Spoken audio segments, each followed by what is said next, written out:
Bonjour à tous, je suis Didier Mazier, je vous souhaite la bienvenue, je vous remercie pour votre fidélité à notre rendez-vous hebdomadaire du lundi où nous travaillons sur des problématiques qui sont liées à l'image, avec des logiciels comme Photoshop ou Illustrator.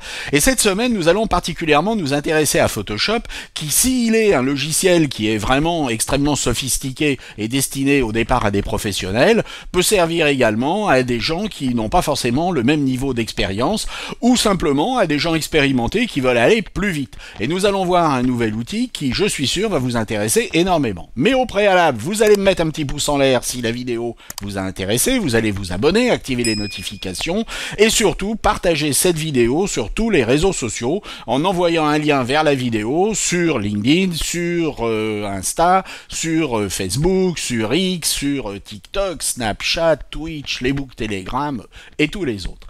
Alors si vous regardez cette image, vous vous apercevez qu'elle est magnifique, les nuances sur le visage sont extrêmement fines. Par contre, le sujet ayant été très bien éclairé, eh bien vous constatez que le chemisier est un petit peu palichon parce que la lumière blanche a un peu aplati les couleurs. Alors auparavant, on aurait travaillé avec tout un système un peu compliqué pour créer des masques de façon à isoler le sujet du chemisier, etc., etc. Eh bien nous allons maintenant travailler avec un nouvel outil qui va nous simplifier l'existant. Et il s'agit de l'outil de pinceau de réglage. Alors nous allons gagner du temps, mais ce n'est pas une raison, il faut se mettre au travail, et bien on va le faire tout de suite. Alors ce que nous allons faire maintenant, eh bien c'est faire un travail de feignant, c'est-à-dire que nous allons utiliser cet outil, pinceau de réglage.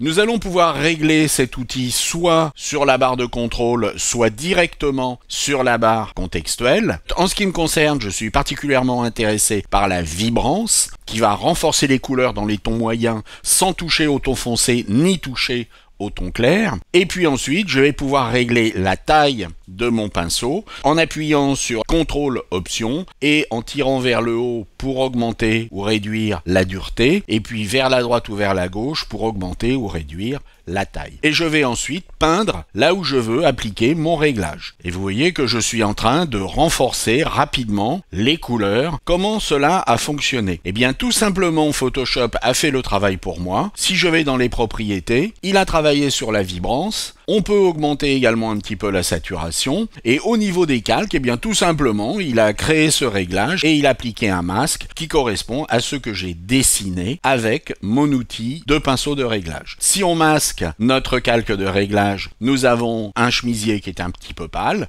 Et puis si je l'applique, et vous voyez que le chemisier maintenant a pris des couleurs sans affecter la totalité de l'image. Au début de cette vidéo, j'ai dit qu'on allait effectuer un travail de feignant. Eh bien, ce n'est pas tout à fait vrai. En fait, nous avons effectué un travail de professionnel qui veut gagner du temps.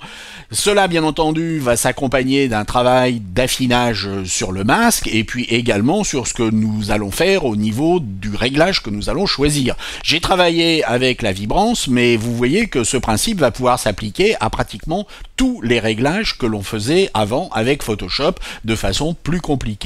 J'espère que cela vous a intéressé, j'espère que cela vous sera utile et vous permettra de gagner du temps et de simplifier vos workflows. Et puis je vous dis à la semaine prochaine. Au revoir.